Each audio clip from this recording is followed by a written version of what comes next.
Vamos ver cada um dos amados irmãos, amigos também.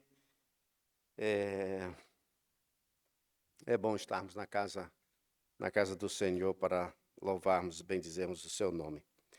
Vamos começar, irmãos, cantando digno de glória e louvores. Levantemos nossas mãos, adoremos ao Senhor. Vamos nos colocar de pé, os que podem, é claro, né? E vamos louvar o Senhor com esse cântico.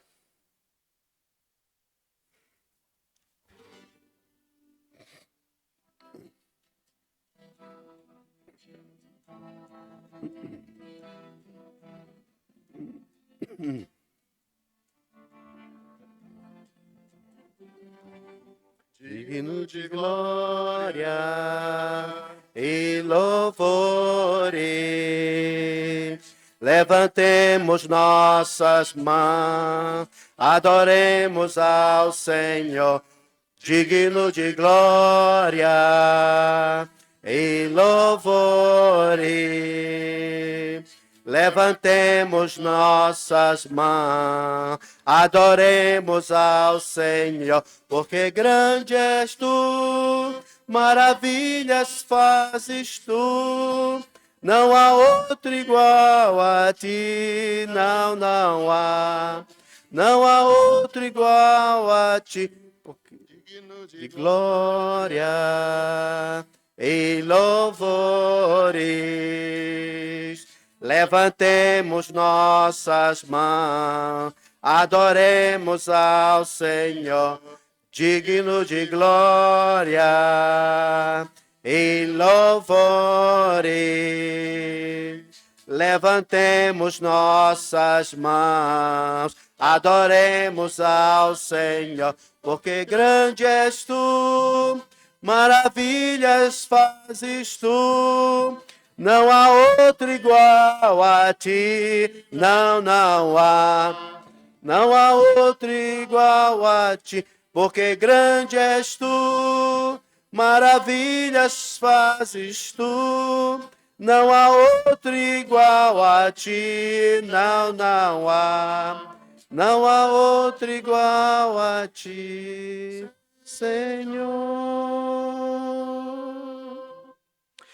Rei dos reis, majestade, Deus do céu, aviva em mim, Salvador, amigo meu, libertador, princípio e fim.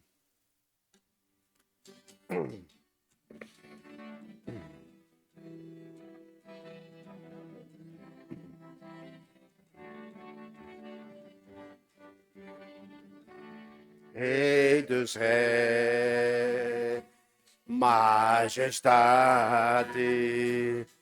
Deus do céu, aviva em mim, Salvador,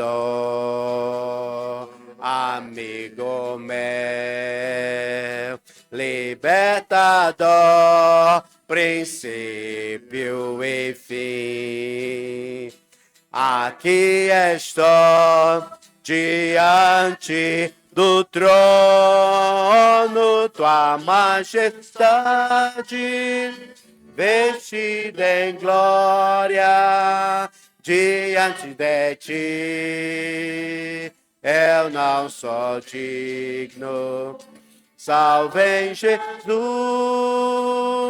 agora vivo, para servir tua majestade. Céu e terra louvam a ti, amor eterno, bom e fiel. Ele morreu, ressuscitou, os meus pecados ele limpou. Aqui estou diante do trono, tua majestade, vestida em glória, diante de ti, eu não sou digno. Salve Jesus, agora vivo para servir tua majestade,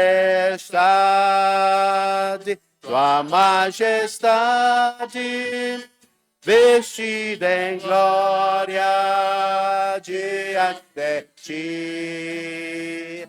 Eu não sou digno, salve Jesus, agora vivo para servir tua majestade. Vamos orar. Senhor Deus, muito obrigado pelo privilégio que o Senhor nos dá de chegarmos até aqui na tua casa para juntos, Senhor, louvarmos, bendizermos o teu nome. Te agradecemos, Senhor, pela semana que passou, te agradecemos pela noite de descanso, te agradecemos por essa nova manhã. E, sobretudo, Senhor, nós te agradecemos pelo dom da vida e também por essa tão grande salvação. Obrigado pelo nosso Senhor Jesus Cristo ter vindo a este mundo, Senhor, nascido sem pecado, viveu sem pecar e morreu, Senhor, ali na cruz do Calvário, entregando a sua vida por nós. Obrigado, Senhor, aceita a nossa gratidão. Obrigado também por cada um dos amados irmãos que chegaram. Tu sabes, Senhor, e conhece a cada um dos nossos amados irmãos, sabe das suas lutas, das suas dificuldades. Pedimos que o Senhor possa ser com cada um, dando sabedoria e entendimento, Senhor, para saber resolver as diversas coisas que tem na vida, no dia a dia. Também oramos, Senhor, pelos nossos amados irmãos que também não estão bem na sua saúde, que o Senhor possa colocar a tua mão saradora, onde for assim mais necessário. Assim também, Senhor, entregamos nas tuas mãos nosso pastor Janda, que vai trazer a tua palavra, que o Senhor possa ser com ele. Também com a sua saúde, Senhor. Também ajuda-nos ali, o nosso irmão Tangui, a mim, com os adolescentes, que o Senhor também possa falar aos corações. Também com as crianças, as professores, Senhor, cada um das crianças, abençoa e guarda. Oramos pela Rebeca, a saúde do Josué, que o Senhor possa ser com ele, Mariana, recuperando, Senhor, e assim fazendo a tua vontade na vida dos teus servos. Te agradecemos mais uma vez por esse privilégio de estarmos na tua casa, te louvando e bendizendo o teu nome. Aceita a nossa gratidão no nome de Jesus. Amém. Podemos assentar, irmãos, obrigado. É muito bom ver cada um dos irmãos aqui presente conosco. Também temos visitantes, né?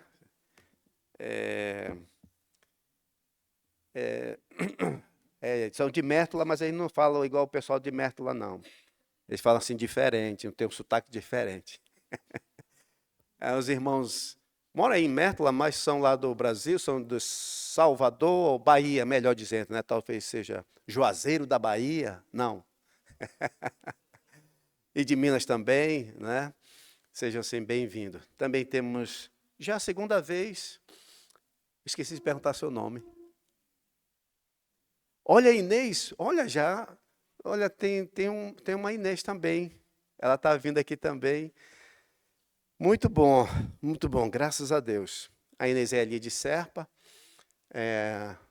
Às quinta-feira eu estou indo lá. Mas é bom tê-los aqui. Os restantes já são de casa, né? Mas é muito bom, irmãos, ter os irmãos aqui conosco. Essa semana foi uma semana assim com essas rinites, né? O pessoal que tem esse período agora dos pólens, aí estão sofrendo agora com esse período. A primavera é muito bonita, né? Mas ela cobra a portagem, Alguns pegam nos olhos, na garganta, no nariz, no pulmão. O meu parece que vai direto para o pulmão e fica ali alojado, o pulmão começa a crescer e tem que já entrar com alguma coisa mais forte para poder diminuir. Mas é isso, irmãos. Em tudo dai graça, né? É bom ver os irmãos aqui conosco, só para os irmãos já são cientes dos trabalhos, né? Mas só para repetir, até para aqueles que nos assistem, né? pela internet. Nós temos, começando na terça-feira, nós temos aqui um estudo bíblico, né, a partir das 20 horas, vai das 20 até as 21, estamos estudando a harmonia dos evangelhos e já passamos ali pela a fuga, né, ou a partida de Jesus, a família santa, né, a família real lá para o Egito, a volta, a matança dos inocentes e vamos assim continuar na terça-feira, se Deus quiser. Quarta-feira nós estamos lá em Cuba, o trabalho lá, nós estamos fazendo a exposição no livro de Apocalipse. Lá começa às 20h30, 20h40, por aí. Estamos começando o estudo lá em Cuba todas as quartas-feiras. Às quintas tem visita lá em Serpa. Geralmente eu paro lá também para apanhar um casal, o irmão Joaquim Bulli e a irmã Mariana. E aí nós vamos lá para Vales Mortos para fazer o culto com a irmã Rosinha. Lá geralmente é às 3 horas da tarde, 15 horas, né, que nós temos. Graças a Deus. Essa quinta foi boa, os irmãos estavam lá esperando, né? Quinta-feira não pude ir, sem ser essa outra, mas foi muito, muito bom. A irmã Rosinha também está com essa coisa das alergias e ela mora lá no monte, não na quinta, né? No meio mesmo. Então, ela sempre tem sofrido também com essa questão da alergia. Até os irmãos, assim, orem assim por ela. Na quinta ainda, irmãos, nós temos aqui o culto de oração, às 20 horas. Tá bem? Antes da gente entrar num período de oração, o pastor Jander está trazendo para nós um estudo no Sermão do Monte. Estamos ainda nas bem-aventuranças, já estudamos a primeira, agora ele vai para a segunda. Isso na quinta-feira, às 20 horas. E, se Deus quiser, no sábado, temos aí as crianças, lá no bairro do Pelame, pela manhã, e depois à tarde, aqui às 17 horas, se Deus quiser. Tá bem? Então, esses são os anúncios, só para deixar os irmãos alerta, né? A irmã Carolina Rodrigues, na semana passada, alertou a gente por causa do aniversário, que vai ser no dia 25, às 16 horas. Né? O pastor Herbert, se Deus quiser, vai estar chegando no dia 24, e aí dia 25 vai ser a celebração do nosso aniversário aqui. E aí estamos vendo os irmãos que vão trazer o quê, né, para a tarde. Procure a irmã Carolina, né, até para a gente saber o que já tem e o que falta, a gente assim vai atrás. Mas isso, então a irmã está dizendo que isso, falta 2 semanas, então os irmãos, as irmãs que vão trazer alguma coisa, procure a irmã Carolina, que é para a gente já saber o que cada um vai trazer, aí a gente vai ver, opa, está faltando tal coisa. Aí a gente se reúne, a igreja, e completa isso, tá bem? Tá bom, irmãos? Então vamos fazer aquele dia bem especial. O pastor Haroldo com a igreja de Santo André vai vir, se Deus quiser, o pastor Rogério também, então cremos que vai ter um bom grupo naquele dia, no dia 25, às 16 horas, se Deus assim nos permitir. Tá bem? Vamos cantar mais um cântico agora, esse último, Ouço o Clamor do Bom Pastor. Nesse cântico, irmãos, nós vamos fazer o ofertório, tá bem? Então, sentados mesmo, não sei se é o Daniel, será que era o Daniel? Era o Dani? Isso, Daniel, vamos nos ajudar aqui. Enquanto cantamos, eu ouço o clamor do bom pastor.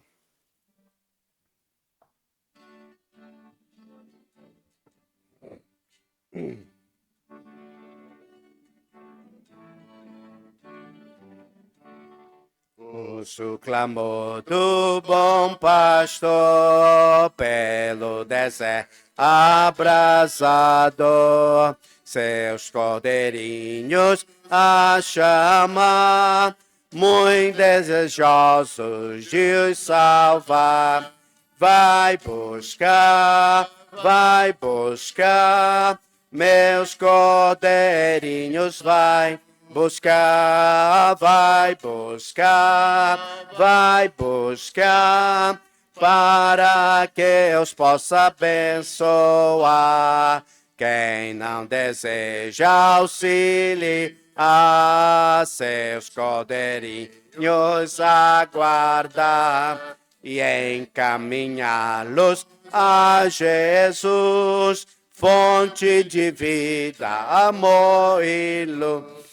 Vai buscar, meus cordeirinhos, vai buscar, para que os possa abençoar.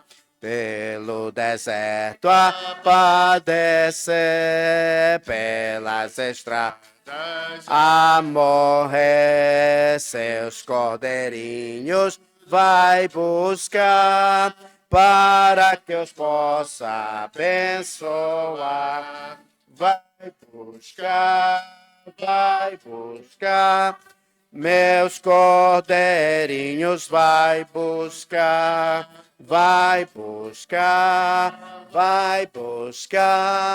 para que os possa abençoar. Muito bem, peço nosso irmão Tanguy, faça uma oração para agradecer a Deus pelas ofertas e dízimos, e depois a gente vai para as salas.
Amém. Tá bem, as crianças, os adolescentes também, nós temos uma sala para os adolescentes, tá bem? E os demais ficam aqui com o pastor Jando, que vai nos trazer a mensagem.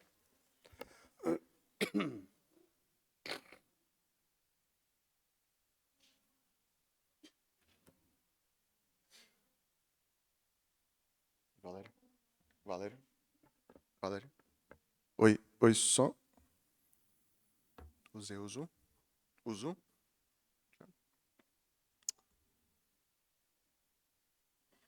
Muito bom dia, irmãos. Para aqueles que eu não dei. Agradeço as orações em nosso favor pelo Josué ali. Graças a Deus ele está um pouco melhor, mas a gente preferiu não trazê-lo, já que a imunidade está baixa, então, para não ter contato com alguma coisa, alguma bactéria que possa piorar a situação, o quadro dele, né? É melhor estar em casa um domingo do que ficar algum dia internado e ter que ir no hospital. Mas, graças a Deus, ele está melhor. E não é o único, né? Tem também ali o Rafaelzinho. Vamos orar por eles, aí, as crianças. Enfim, né? Essa mudança de temperatura afeta todo mundo. Então, vamos abrir nossas Bíblias em Atos dos Apóstolos, capítulo 6, versículo 8, e a leitura vai se estender até o versículo 15. Atos 6, de 8 a 15. Enquanto os irmãos abrem, nós fazemos uma pregação expositiva. Então, estamos estudando aqui o livro de Atos dos Apóstolos. Já vimos aí os 5 primeiros capítulos e agora chegamos no capítulo 6, nesses versículos, de 8 a 15. Então, eu vou fazer a leitura, logo após faremos uma breve oração, tá bem? Atos 6, versículo 8, diz assim: Estevão, cheio de graça e poder, fazia prodígios e grandes sinais entre o povo. Levantaram-se, porém, alguns dos que eram da sinagoga chamada dos libertos, dos sirineus, dos alexandrinos e dos da Cilícia e Ásia, e discutiam com Estevão. E não podiam resistir à sabedoria e ao espírito pelo qual ele falava. Então subornaram homens que dissessem: temos ouvido este homem proferir blasfêmias contra Moisés e contra Deus. Sublevaram o povo, os anciãos e os escribas, e, investindo, o arrebataram, levando-o ao sinédrio. Apresentaram testemunhas falsas que depuseram: este homem não cessa de falar contra o lugar santo e contra a lei, porque o temos ouvido dizer que esse Jesus, o Nazareno, destruirá este lugar e mudará os costumes que Moisés nos deu. Todos os que estavam assentados no sinédrio, fitando os olhos em Estevão, viram o seu rosto como se fosse rosto de anjo. Amém? Oremos. Senhor Deus, mais uma vez agradecemos o privilégio que é estar na tua casa, podendo estar em comunhão contigo, em primeiro lugar, e também com os demais irmãos aqui nossos. Que o Senhor possa nos abençoar ao estudarmos as Sagradas Escrituras, nos livra mesmo de algum coração rebelde, Senhor, um coração contumaz, e que o Senhor possa mesmo nos transformar, nos ajuda a aplicar aquilo que vamos estudar hoje em nossas vidas e assim te agradarmos com nossa fidelidade e obediência. Em nome de Jesus, amém. Sim, irmãos, então nós chegamos aqui e nós estamos dando continuidade ao relato de um homem interessante chamado Estevão. O relato sobre Estevão começa ali nos versículos anteriores, quando a igreja, alguns ali vão falar com os discípulos, dizendo que as suas viúvas estavam sendo negligenciadas. E aí Estevão é escolhido para servir as mesas. E aí, não fala aqui a palavra diaconia, né, diáconos, mas ele acaba sendo um diácono, pelo que nós podemos ver. E também nós já vimos nesse estudo de Atos, já vimos sobre homens interessantes, destacados por sua atitude, por sua fé.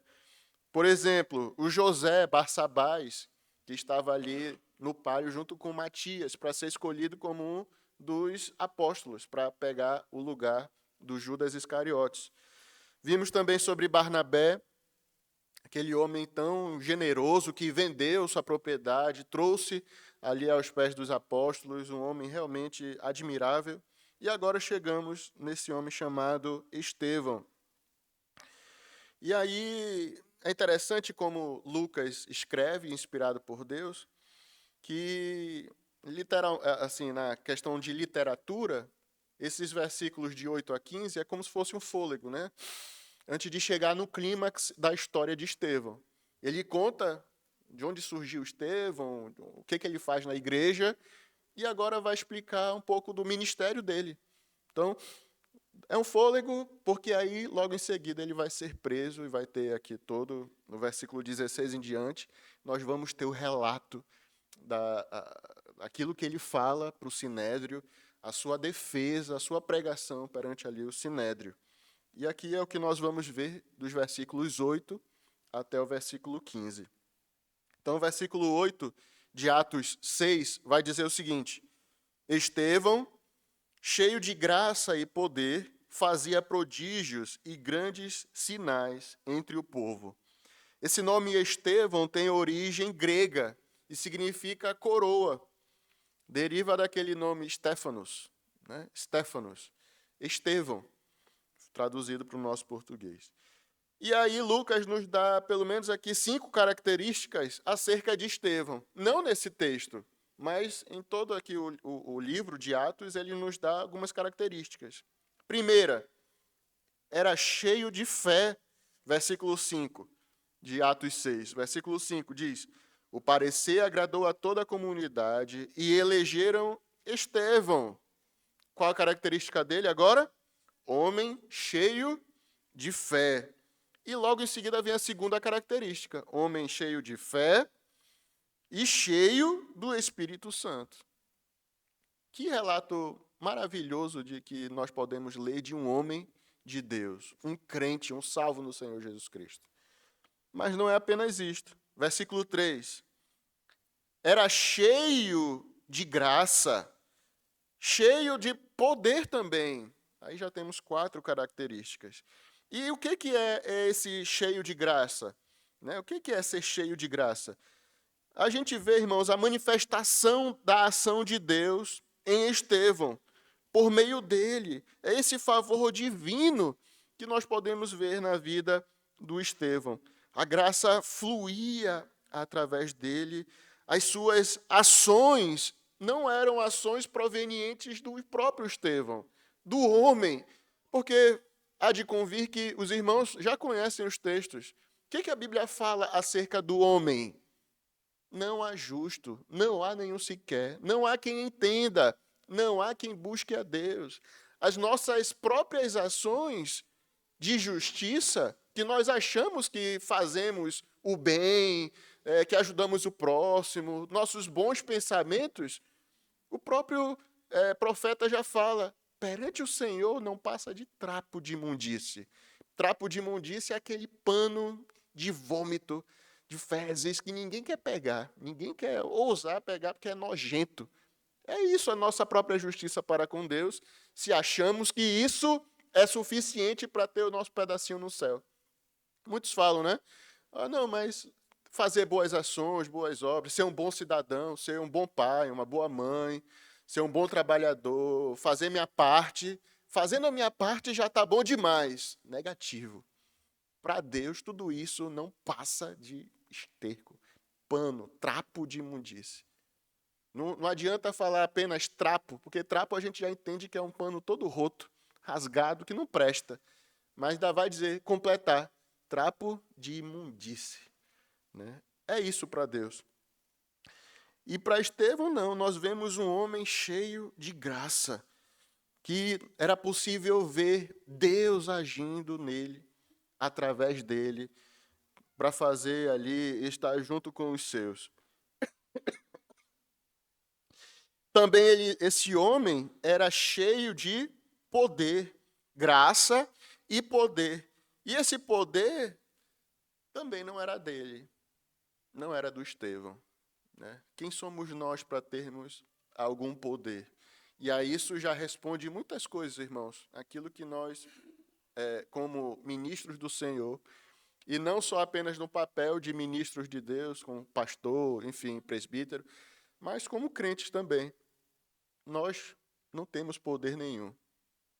Por isso que você já falei várias vezes. Nunca você vai ver uma placa ali, enquanto, pelo menos, o pastor Elias e eu estivermos aqui, mas marcando, olha, venha para o culto da libertação, o culto da cura, o culto da prosperidade. Não vai ter, porque não tem o poder para marcar um dia e horário para Deus fazer um milagre. Ele vai fazer conforme lhe apraz. E é interessante, irmãos, que esse poder fazia com que Estevão, no versículo 8, fizesse prodígios e grandes sinais entre o povo. Prodígios são os milagres, mas completa, e grandes sinais entre o povo. Então, para que era esse poder e sinais? Para quem era? Para que servia? Irmãos, há de convir que quem já é salvo, quem crê no Senhor Jesus Cristo, não precisa de sinal para crer. Não é verdade? Por exemplo, nós aqui, é preciso eu fazer um milagre para você acreditar que Jesus é o Salvador, é o Cristo? Não. Precisamos apenas crer nas Escrituras. O que ela fala, nós cremos que é verdade. E basta. Se a Bíblia fala, pronto. Não preciso mais ver um prodígio, um sinal. Sinal serve para sinalizar algo. Na época lá eles não tinham o Novo Testamento.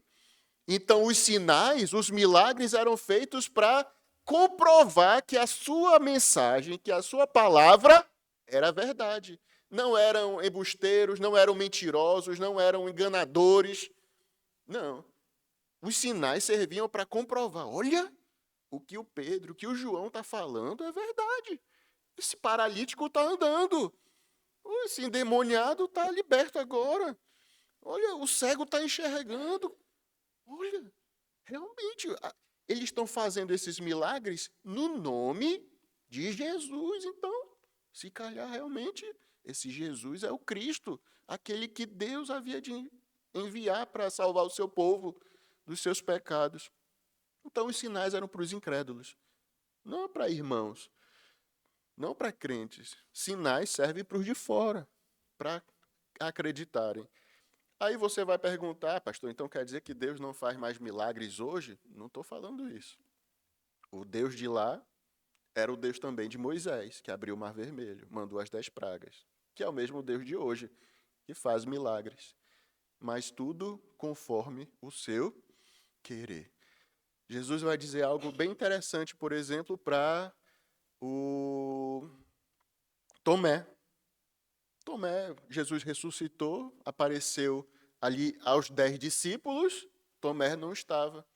Depois, 8 dias depois, Jesus apareceu e falou para Tomé uma coisa que, né, serviria muito para os nossos dias, principalmente para os crentes.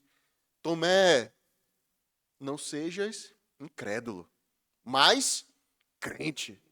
Porque me viu? Porque você me viu, você creu?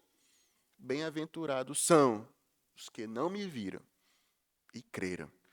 Então, meu irmão, você é um bem-aventurado. Eu sou um bem-aventurado. Porque não vimos o Senhor Jesus Cristo. E eu não preciso de milagre para crer, acreditar que Deus é poderoso.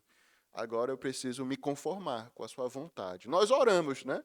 Alguém está doente, alguém está, né, tá debilitado, nós oramos. Senhor, tem compaixão, né? Não nos agrada vermos uma pessoa sofrer com dor, estar acamado, doente. Nós oramos, Senhor, mas oramos pedindo o restabelecimento, cura, libertação, enfim, mas que seja feita a vontade de quem?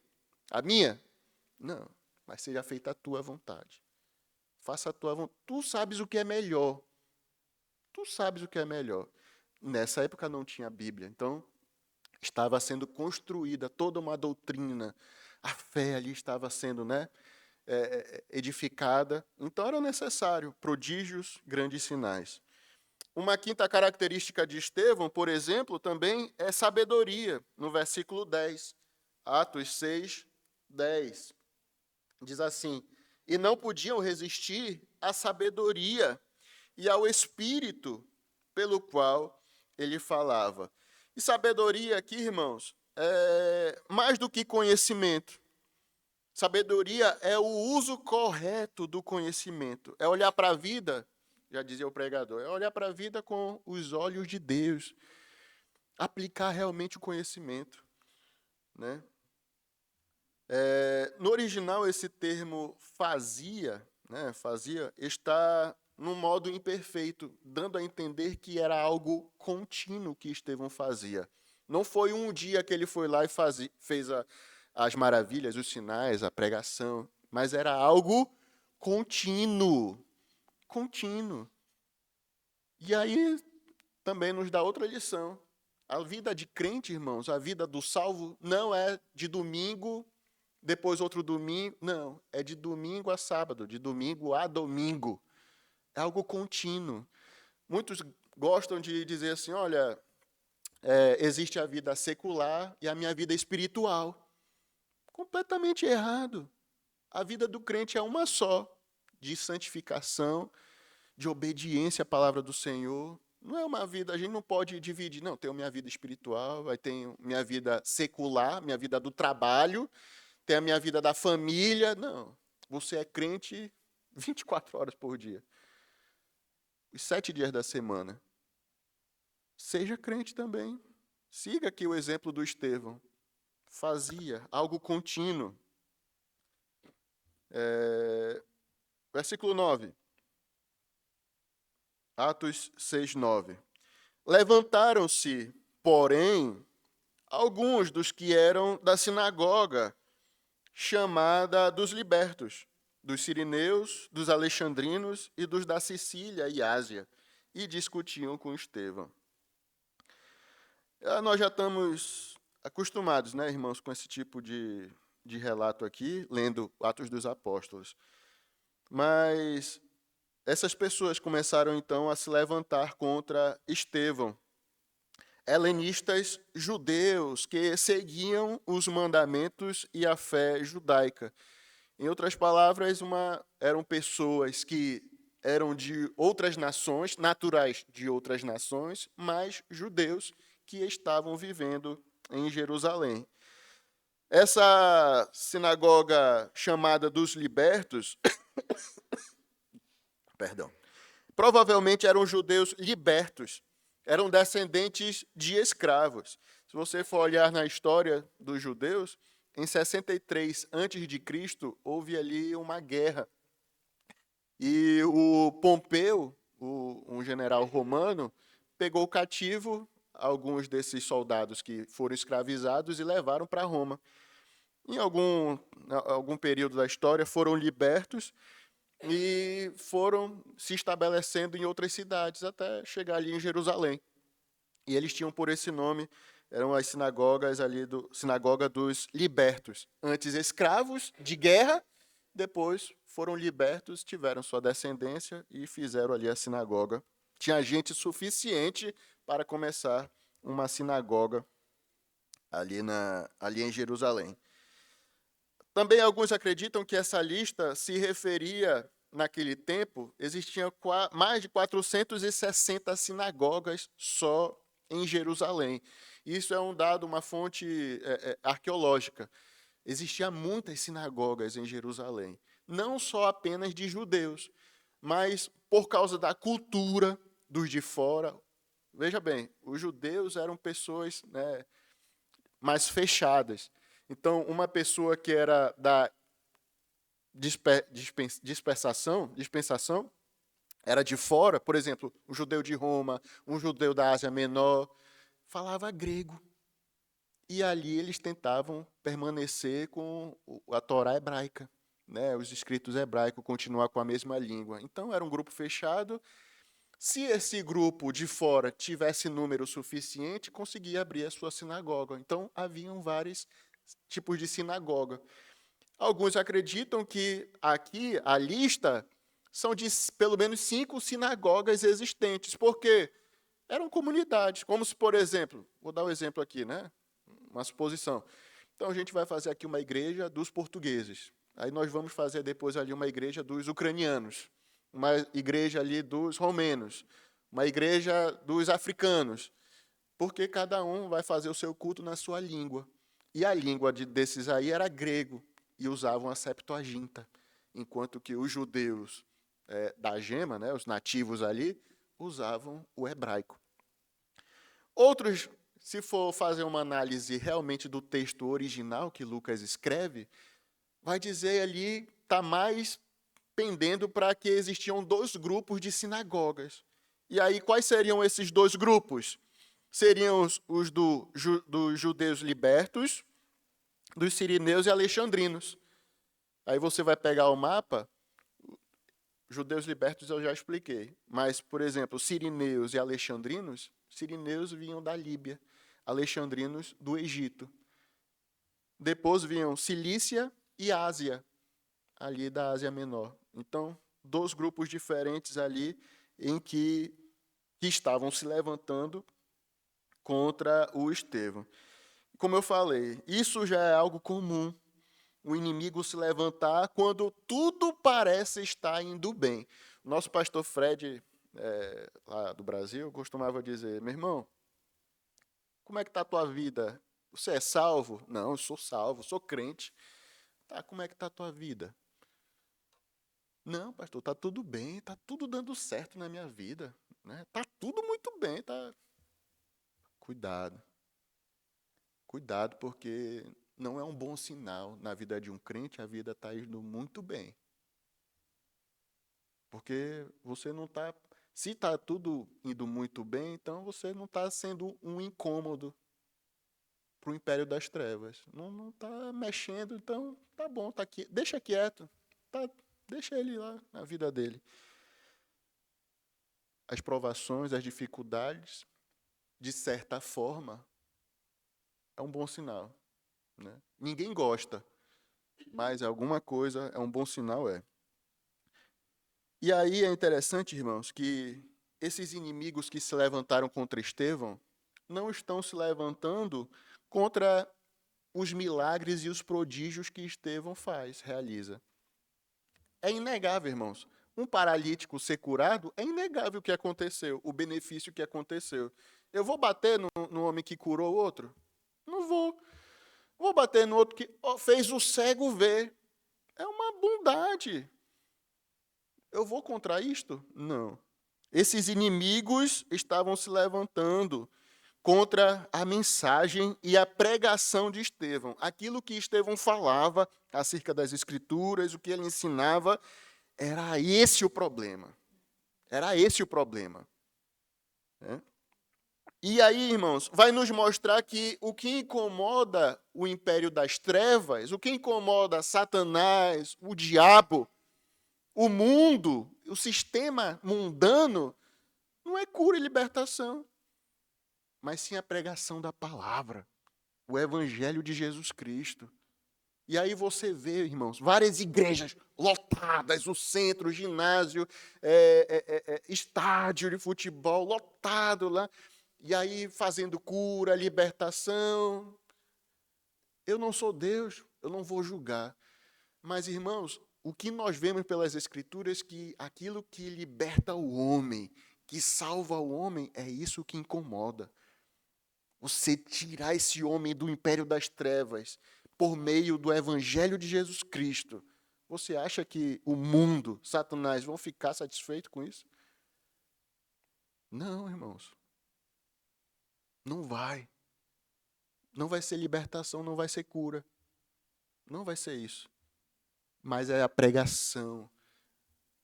Paulo vai dizer em Romanos que a fé vem pelo ouvir. E o ouvir a palavra de Deus. A pregação da palavra de Deus. Não é falar sobre prosperidade. Não é falar sobre qualquer outro tipo de coisa. Hoje tem o coach gospel, né? Gospel. Né? Palavras que vão amaciar. Ah, você é filho de Deus. Todos nós somos irmãos. Todos somos filhos de Deus. Né? Você é um lindo do Senhor. Você ali é a menina dos olhos de Deus. Mentira. A palavra de Deus diz o quê? Que o homem é pecador, desgraçado, vai para o inferno. E só quem pode salvar é Cristo Jesus. E ele só tem o poder para salvar. É isso que salva. É isso que vai incomodar. É isso que vai incomodar. Versículo 10. E não podiam resistir à sabedoria e ao espírito pelo qual ele falava. Como eu já falei anteriormente, essa sabedoria demonstrada por Estevão na sua exposição das Escrituras é a aplicação do conhecimento das Escrituras. Irmãos, nós podemos ter pessoas muito inteligentes aqui na igreja, né? Pessoas estudadas, fizeram doutorado, pós-doutorado, chamado PhD, pode ser uma pessoa vivida, ter experiências, mas isso não faz dela uma pessoa sábia. Faz uma pessoa inteligente. Não, estudei muito, né? Uma pessoa inteligente, mas não faz dela uma pessoa sábia. Uma pessoa que lê muito, que gosta de estudar as coisas, assistir documentários, séries, se interessa por vários ramos da vida. Isso faz uma pessoa inteligente, não sábia. Como eu falei, a sabedoria é você pegar esse conhecimento e aplicar corretamente na sua vida, tendo a visão, os óculos de Deus. Os óculos, a visão humana é deturpada, pende para o pecado. Mas quando eu coloco, né? Agora eu sou crente, agora eu tenho, né, a visão do Senhor. Eu vou aplicar o conhecimento na minha vida, conforme o Senhor Deus quer. Como Ele quer que eu viva. Do que adianta, irmãos, eu saber versículo e viver praticando imoralidade, ser viciado. Eu tenho vários amigos, por exemplo, cresceram comigo na igreja. A gente fazia vários trabalhos em pontos carentes, e essas crianças vinham para a igreja, eram nossos colegas, a gente brincava, aí aprendia versículo, ouvia lições, mas hoje estão no mundo, já morreu por causa do tráfico de drogas, o outro tem filhos, e aí vive uma vida deplorável, mas sabe, a gente vai conversar, olha, pastor, lembra quando a gente aprendia os versículos? Lembra quando ia para a igreja? Oh, tem conhecimento, sabe alguma coisa. Mas aplicou os versículos na sua vida? Não. E está pagando o preço. Tem conhecimento, mas não conseguiu aplicar. Não foi sábio. E o que Estevão está fazendo com o seu conhecimento. Irmãos, nós vamos passar. A partir do versículo 16, nós vamos ver aqui aquilo que Estevão falou, a sua defesa. E você vai ver que Estevão não era um qualquer um. Ele tinha, né, um certo conhecimento, era alguém estudado. Sua defesa é muito boa, a estrutura. Mas esse conhecimento dele acerca do Antigo Testamento, ele sabia aplicar, tinha sabedoria. E essa sabedoria, além do mais, não era dele mesmo, mas era algo que vinha do Espírito Santo que habitava dentro de Estevão. É bem claro, por exemplo, quando Lucas está fazendo o relato aqui, olha, e não podiam resistir à sabedoria e ao Espírito pelo qual ele falava. Lembra que Estevão era cheio do Espírito Santo, e era através desse Espírito Santo que ele falava, que ele ensinava, que ele pregava. Estevão não falava de si mesmo e por si mesmo. Irmãos, isso acontece com todos nós que vamos aqui ensinar, pregar. Eu não posso ensinar de mim mesmo, por mim mesmo. Eu não tenho poder nenhum. Eu não tenho autoridade nenhuma. Quem sou eu, irmãos? Sou nada, sou um verme aqui nesse púlpito de madeira. Mas pelo Espírito Santo que Deus derrama em cada um dos crentes, aí nós conseguimos anunciar a palavra de Deus com intrepidez, com poder, com discernimento. E Jesus havia prometido isso. João, capítulo 14, versículo 25. João 14, 25 e 26. Diz assim: isto vos tenho dito, estando ainda convosco. Mas o Consolador, o Espírito Santo, a quem o Pai enviará em meu nome, esse vos ensinará todas as coisas e vos fará lembrar de tudo o que vos tenho dito. Ele vos ensinará todas as coisas e vos fará lembrar de tudo quanto vos tenho dito. O Espírito Santo, ele nos capacita. Isso não quer dizer, irmãos, que eu vou ficar a semana toda sem abrir a Bíblia, aí vou chegar no domingo aqui, vamos ver o que o Espírito Santo vai falar conosco. E eu tento fazer aqui alguma coisa. Não. Eu preciso estudar, me aplicar nas Escrituras, porque, afinal de contas, ela tem autoridade. Mas ele nos capacita, nos dá sabedoria para aplicarmos. Mais um texto? Lucas 21, 12 a 15. Lucas 21, 12 a 15. Antes, porém, de todas estas coisas, do fim dos tempos, lançarão mão de vós e vos perseguirão, entregando-vos às sinagogas e aos cárceres, levando-vos à presença de reis e governadores por causa do meu nome. Está aí, Jesus promete prosperidade, cura, sucesso na vida. Não enganou nenhum crente, nem o discípulo dele ele enganou. Quer me seguir? Tá bom, vem, me segue. Meu fardo é leve, né? Meu jugo é suave. Vem, eu vou te dar a paz, mas fica certo de uma coisa. Você será perseguido, terá aflições. Né? Versículo 13.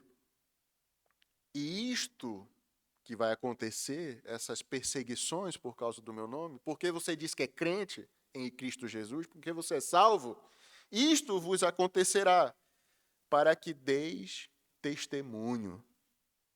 Está aqui uma razão para você passar por aflições, por angústia, perseguição, para que você possa exercer o seu papel de testemunha de Cristo Jesus. Você está exercendo? Na verdade, a pergunta anterior é: como é que está a tua vida? Tá tudo muito bem? Se não está, aleluia, meu irmão, que bom. E aí, tu está colocando em prática? Você está testificando, está testemunhando, está usando essa perseguição, seja na escola, na faculdade, trabalho, família, para testemunhar quem tu és realmente? Versículo 14. Assentai, pois, em vosso coração, de não vos preocupardes com o que haver de responder, porque eu vos darei boca e sabedoria a que não poderão resistir, nem contradizer todos quantos se vos opuserem. Jesus estava prometendo, olha, a sabedoria eu vou dar para vocês através do Espírito Santo. Ninguém poderá ir contra vocês. Ninguém. Tiago vai dizer que a sabedoria do mundo, ela é demoníaca, ela é terrena. Não é palho para a sabedoria celestial divina. Né? Não é palho. E aí, irmãos, de fato, realmente não houve discussões por causa dos milagres da cura que Estevão estava realizando ali.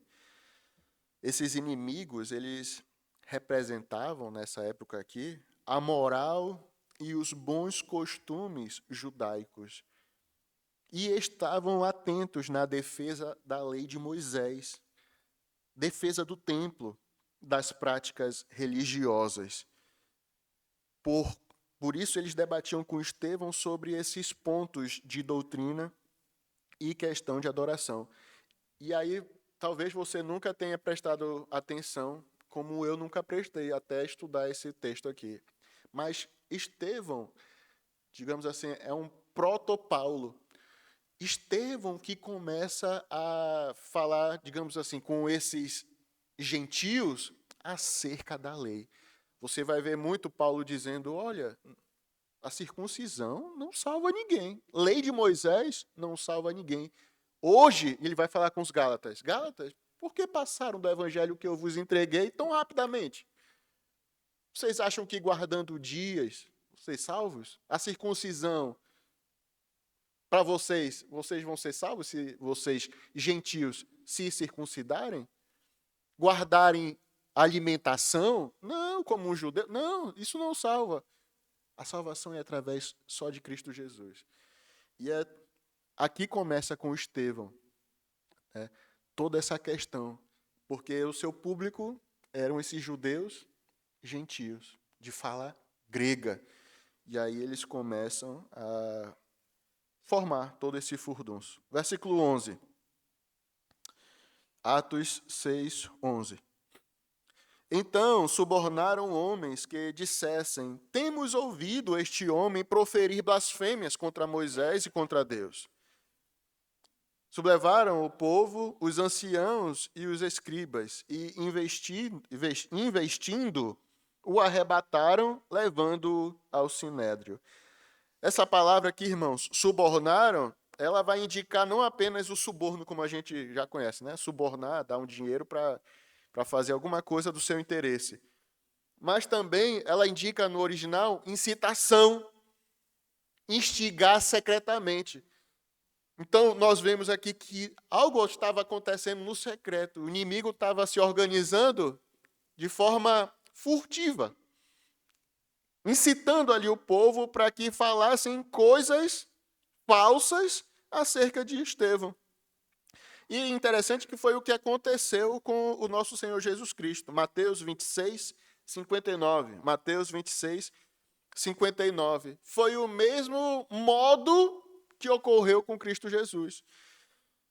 Mateus 26, 59 diz assim: ora, os principais sacerdotes e todo o sinédrio procuravam algum testemunho falso contra Jesus, a fim de o condenarem à morte. E não acharam, apesar de se terem apresentado muitas testemunhas falsas. Mas, afinal, compareceram duas, afirmando: este disse: posso destruir o santuário de Deus e reedificá-lo em 3 dias. Isso diz Mateus. É a mesma coisa que aconteceu com Cristo Jesus. Não tinha acusação, foram lá, ei, vai lá, fala contra esse homem. E aqui Mateus vai dizer, olha, muitos foram, mas não conseguiram ter algo, né, algo que tivesse substância, que fosse algo mesmo que pudesse incriminar Jesus. Porque um falava uma coisa, outro falava outra, e na lei precisava de 2 ou 3 para confirmar, 2 ou 3 testemunhas para confirmarem aquele testemunho. E outra coisa, irmãos, é o fato de que essa santidade, essa pureza, só interessa para os seus interesses. Não é verdade? Você vê aqui. Esse Estevão está falando contra Moisés, contra Deus. E o que eles fizeram aqui? Subornaram. Quer dizer que falar contra Moisés, contra Deus, não pode, mas quebrar o mandamento pode. Subornar, incitar, levantar, é o 9º mandamento. Fazer uma falsa acusação contra o seu irmão. Isso pode, né? Porque é do meu interesse. É uma das piores coisas, irmãos, é uma coisa feia, uma coisa perversa isso. Você fazer algo conforme o seu interesse. Criticar, apontar o dedo, condenar o outro naquilo que ele faz, até talvez inventar, mas no seu caso, você quebrar alguma coisa, você desobedecer, isso não tem problema porque você, né? Não, eu justifico por causa disso e tal, não sei o quê. Não, serve para todos. A palavra de Deus serve para todos, as escrituras servem para todos. Eles não conseguiam superar Estevão nos argumentos, porque o Espírito Santo estava em Estevão, agora o jeito era passar a perna, né? Subornar para poder levantar calúnia contra Estevão. Versículo 13. Apresentaram testemunhas falsas que depuseram: este homem não cessa de falar contra o lugar santo e contra a lei, porque o temos ouvido dizer que esse Jesus, até essa forma aqui no original é desprezo, diz que esse Jesus Nazareno destruirá este lugar e mudará os costumes que Moisés nos deu. É um desprezo pelo nome de Cristo Jesus. E aí a acusação dele era dupla, porque acusavam ele de blasfêmia contra Moisés e contra Deus. No caso, contra o templo e a lei. E aí, irmãos, nós vemos essa acusação aqui nas Escrituras novamente acerca de Cristo Jesus. Quando disseram ali, por exemplo, em Mateus, João também vai dizer, olha, ele disse que em 3 dias destruiria o santuário, em 3 dias o reedificaria, sendo que Jesus não estava falando do templo físico, mas dele mesmo, na sua morte, e que depois de 3 dias ele ressuscitaria. E aí indicaram essa acusação para Jesus. Mas aí nós temos, por causa do nosso tempo, vamos avançar, versículo 15. Todos os que estavam assentados no sinédrio. E nós já vimos, irmãos, quem é que é do sinédrio? Nós temos saduceus, temos fariseus, temos os anciãos, é o supremo tribunal ali judeu, só a nata, né? Só o topo ali, tanto a parte jurídica como da parte religiosa, fazia parte, compunha. Todos os que estavam assentados no sinédrio, fitando os olhos em Estevão, viram o seu rosto como se fosse rosto de anjo. Muito provavelmente esse relato foi que Lucas escreveu, muito provavelmente foi um relato vindo do próprio apóstolo Paulo. Lembra que Lucas viajava com Paulo. E quem é que estava compondo essa acusação na morte? Quem é que estava na morte de Estevão? O apóstolo Paulo. Nós vamos ver lá. Foi ele que segurou as capas dos homens que apedrejaram. Muito provavelmente esse relato Paulo deve ter dado para o Lucas. Olha, Lucas, todo mundo que estava ali viu o rosto de Estevão como se fosse um rosto de anjo. E muitos dizem assim, olha, Estevão estava com o rosto de anjo. Não, não era isso. Como de anjo. Como um de anjo. Nos faz lembrar de quem, irmãos? Essa passagem lá do Velho Testamento. Quem é que teve um rosto resplandecente também? Moisés. Moisés. Êxodo, capítulo 34, versículo 29. Êxodo 34, 29. Quando desceu Moisés do monte Sinai, tendo nas mãos as 2 tábuas do testemunho, sim, quando desceu do monte, não sabia Moisés que a pele do seu rosto resplandecia, depois de haver Deus falado com ele. Esse rosto como de anjo expressa realmente a comunhão, a presença divina, o Senhor Jesus estando ali com o seu povo, com o seu filho naquele momento difícil. Isso nos faz pensar, irmãos, numa provação, num aperto. Quem é que está contigo? É Deus. É Deus. Nós temos nossos familiares, pai, mãe, irmão, realmente nos ajudam, nos dão uma força, mas se na nossa mente nós tivéssemos sempre isto, quem está comigo é Deus. É Ele que está presente. Ele é o Deus Emanuel, Deus conosco, o próprio Criador do universo, é Ele que está comigo. E isso deveria ser visível em nosso rosto, irmãos. Não estou falando que nosso rosto deveria brilhar, né? Ser glorioso como o de Moisés, como estava aqui o de Estevão.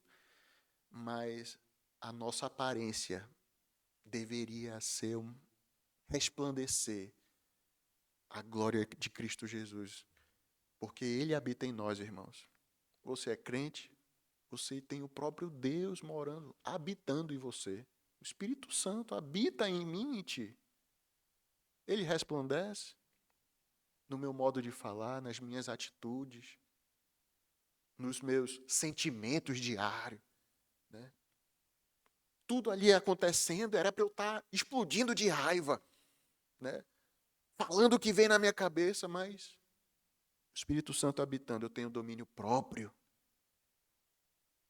Meu espírito é um espírito pacificador, e não de fazer barraco, de dar o troco, né? Do mesmo jeito. Não. Resplandece a luz de Cristo no meu viver. E aí é sobre isso que o apóstolo Paulo, irmãos, ele fala ali em 2 Coríntios, capítulo 3, versículo 4.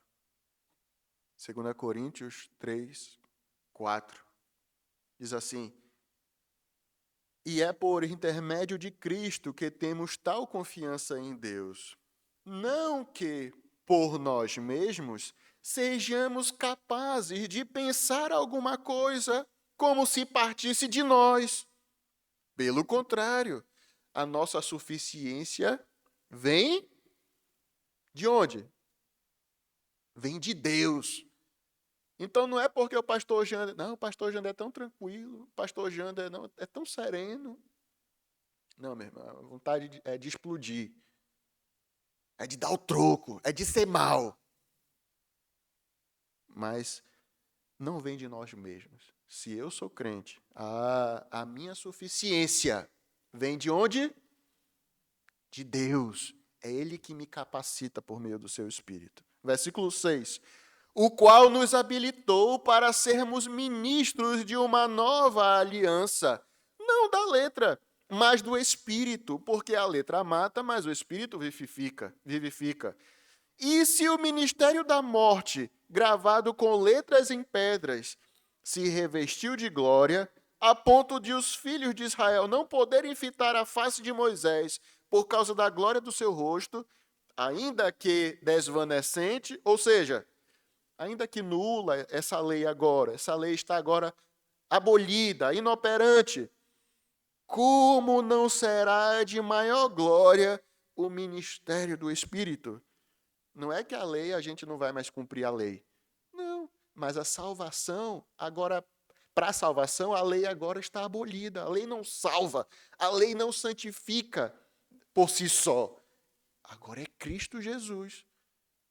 Por causa de Cristo Jesus, eu estou habilitado pelo Espírito Santo a agora ter uma vida conforme a lei de Deus. Não que ela vai me salvar, mas como crente, agora eu sigo a lei de Cristo Jesus. Versículo 9. Porque se o ministério da condenação foi glória, aconteceu lá. O ministério da condenação, quem condena? A lei.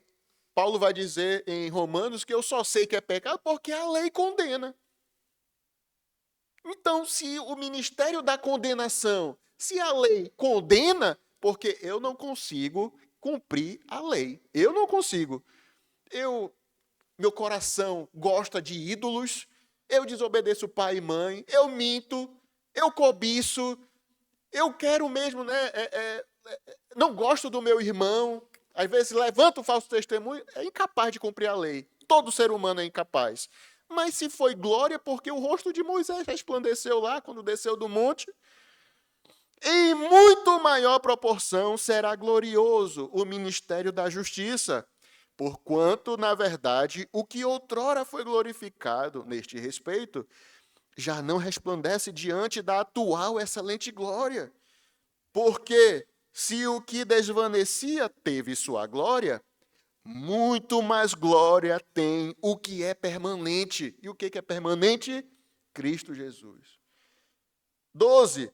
Tendo, pois, tal esperança, servimos-nos de muita ousadia no falar, e não somos como Moisés, que punha véu sobre a face para que os filhos de Israel não atentassem na terminação do que se desvanecia. Ele tinha que cobrir o rosto porque estava muito brilhoso. Mas os sentidos deles, do povo de Israel, se embotaram, pois até o dia de hoje, quando fazem a leitura da antiga aliança, o mesmo véu permanece, não lhes sendo revelado que em Cristo é removido. Estevão estava falando ali com aqueles homens, pregando, e eles não entendiam que a salvação agora não era por meio de bode, carneiro lá no templo. O sangue deles não salvaria. Guardar a lei não vai salvar. Por quê? O maravilhoso sacrifício, o Cordeiro de Deus, já havia sido sacrificado pelos pecados. Mas eles não entendiam. Tinha um véu na sua cara, não entendiam o que tinha acontecido. Versículo 16. Quando, porém, algum deles se converte ao Senhor, o véu lhe é retirado. Ora, o Senhor é o Espírito, e onde está o Espírito do Senhor, aí há liberdade. E todos nós, com o rosto desvendado, contemplando como por espelho a glória do Senhor. O que acontece, irmãos?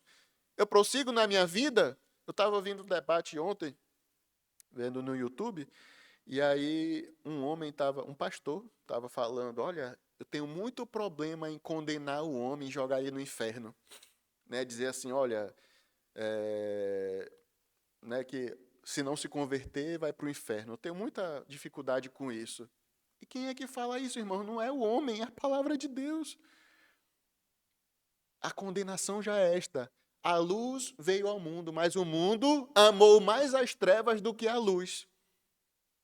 É eu que estou falando isso? É a palavra de Deus. Quem é que condena? Sou eu? Não, é a Bíblia, a palavra de Deus. E aqui está falando, olha, o homem, então, que tem a sua mente revelada, é salvo por Cristo Jesus, o que acontece? Ele é transformado, somos transformados de glória em glória, na sua própria imagem, como pelo Senhor, o Espírito. Em outras palavras, 2 Coríntios 5,17. E assim, se alguém é nova criatura, as coisas antigas já passaram, eis que tudo se fez novo. Se transforma e a glória de Deus pode assim, né? Brilhar no seu corpo, no seu viver e assim transmitir também às outras pessoas. É isso que aconteceu com Estevão. Irmãos, o que nós podemos tirar disso aqui tudo, né? O que a gente pode aplicar? Estevão não era um super-herói. Estevão não fazia parte ali da Marvel, do super-herói, não. Não era um homem dotado de... Não, era um homem comum. Um servo comum. Mas a diferença é que ele tinha virtudes celestiais. Não dele mesmo. Não dele mesmo. Mas por meio de Deus. O Espírito Santo que o usava. E ele deixava ser usado. São duas coisas. Nós todos somos, né? Temos a capacidade de sermos usados por Deus. Eu deixo Ele me usar? O que eu tenho feito para isto acontecer? Eu tenho testemunhado que Cristo realmente me transformou? Isso nos mostra que Deus usa, irmãos, qualquer crente, qualquer salvo, desde que este seja obediente e fiel a Deus. Segunda coisa, a plenitude do Espírito de Deus se manifestou em graça, poder e sabedoria na vida do Estevão. Já pensou, irmãos, você e eu sermos também usados por Deus dessa forma? Terceira coisa, a oposição vai vir. Tenha certeza disso. A oposição vai vir, o inimigo vai vir, a dificuldade vai vir. Mas ele vai vir contra aquele que realmente obedece ao Senhor, é fiel a Deus. A oposição é contra tudo que procede da palavra de Deus. Então, se eu obedeço ao Senhor, posso esperar. Vai vir pedrada, vai vir tribulação, mas eu posso ter também bom ânimo, porque maior é o que está em nós do que aquele que está no mundo. Tem de bom ânimo, porque eu venci o mundo. Somos mais que vencedores por meio daquele que nos amou. Quarto, o Espírito Santo capacita para responder com ousadia. Mas para isso precisamos ter conhecimento da palavra de Deus. Como é que eu quero testemunhar, testificar, se eu não leio a Bíblia? Se eu não tenho o meu devocional, se eu não tenho o meu tempo com Deus, como é que eu vou saber o que Ele quer de mim? O que eu vou falar? Nada. Aí, por isso que tem muito crente que é o 007, né? É o agente secreto.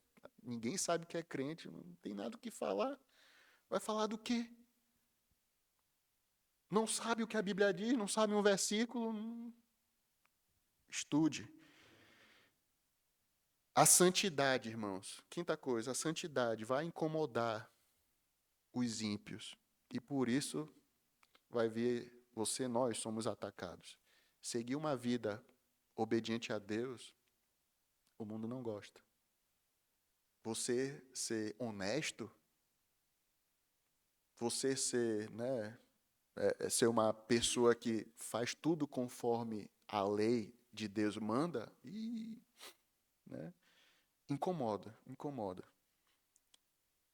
E a sexta e última coisa, temos essa glória de Deus porque essa nova aliança é mais gloriosa do que aquela primeira. A lei condena, e é essa a pregação de Estevão, né? Os ritos religiosos acabaram ali com Cristo Jesus. Temos uma nova aliança pelo sangue dele. A glória é muito maior. E aí, irmãos, o verdadeiro servo de Deus é cheio do Espírito Santo, cheio da graça, do poder e da sabedoria.